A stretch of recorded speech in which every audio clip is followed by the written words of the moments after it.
আমি আমি আমি বলবো, আমি 2021 সালে নির্বাচন হওয়ার পরে 6টা মাস এমন দিন পার করেছি, আমার মনে হচ্ছিল যে আমি ইস্তফা দিয়ে দিই, অন্তত আমার ছেলেগুলোর উপর অত্যাচার যদি বন্ধ হয়।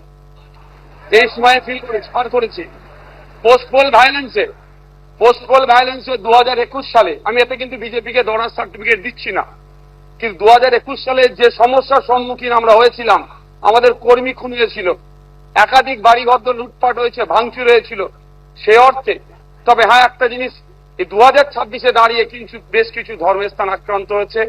মাননীয় মুখ্যমন্ত্রী মহাশয়কে এবং বিজেপি যারা আছে তাদেরকে বলবো, সেইগুলো আপনারা লক্ষ্য রাখবেন, সেগুলো লক্ষ্য রাখবেন।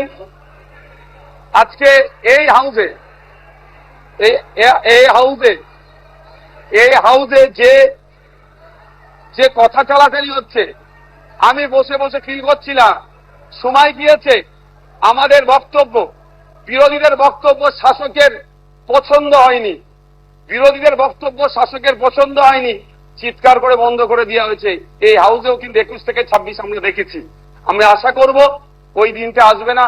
আমরা বিরোধী যারা আছি গঠনমূলক প্রস্তাব রাখবো, শাসক দল যারা আছেন তারা গ্রহণ করবেন। মাননীয় মুখ্যমন্ত্রী মহাশয় একটা কথা বললেন, খুবই ভালো লাগলো। আমরা যারা একাধিকবার বিভিন্ন দপ্তরে লেটার করেছি, ন্যূনতম রেকগনাইজ আমাদের লেটারকে করা হয়নি, ইনক্লুডিং চিফ মিনিস্টারের কাছে।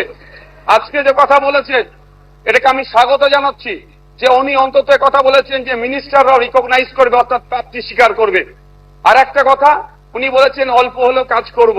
আমরা বিরোধী, আমরা পজিটিভ কথা বলবো, রাজ্যের স্বার্থে বলবো, রাজ্যের জনগণের স্বার্থে বলবো।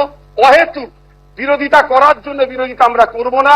সুতরাং মুখ্যমন্ত্রী মহাশয়কে বলবো, অল্প নয়, আমরা যেগুলো আর্গুমেন্ট করব, আমরা যে ডিমান্ডগুলো রাখবো, ব্যক্তি স্বার্থের জন্য নয়, মানুষের স্বার্থে, নির্বাচিত হয়ে এসেছি তাদের স্বার্থে, সেগুলো আপনি পুরোপুরি যদি আমাদের জন্য, বাংলার মানুষের জন্য করেন, আমরা আপনার কাছে অবশ্যই কৃতজ্ঞ থাকবো।